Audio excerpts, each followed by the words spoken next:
A tall man in a white suit, with a handsome head of golden hair, an abundant mustache, and fierce blue eyes, stepped off an extra fare limited at Union Depot and hurried forward to collect his locomobile from the express car. He traded jokes with the railroad freight handlers easing the big red auto down the ramp, lamented Kansas City's loss of first baseman Grady to the St. Louis Cardinals, and tipped generously when the job was done. Could they recommend a fast route to Standard Oil's Sugar Creek refinery? Following their directions, he drove out of the run-down, saloon-lined station district when two wagons suddenly boxed him into a narrow street. The men who jumped off were dressed more like prize fighters than teamsters. A broad-shouldered giant swaggered up, and he recognized Big Pete Straub, whom he had seen board the train at St. Louis. Straub flashed a badge. "Standard Oil Refinery Police. You Isaac Bell?" Bell stood down from his auto. He was as tall as Straub, well over 6 feet, but lean as wire rope on a 175-pound frame.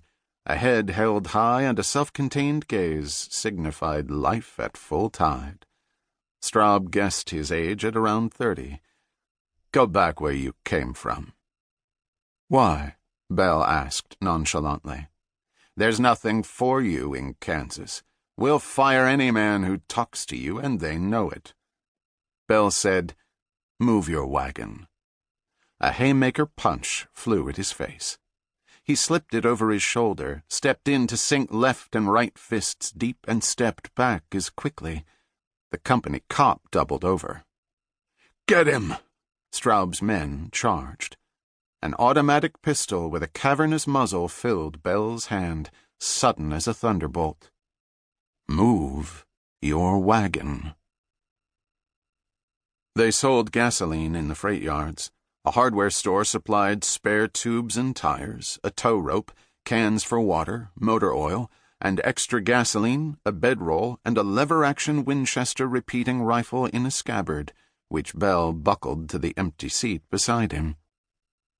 He stopped at a butcher to buy a beefsteak to grill on an open fire when he camped for the night, and a slab of ham, coffee beans, and bread for breakfast in the morning.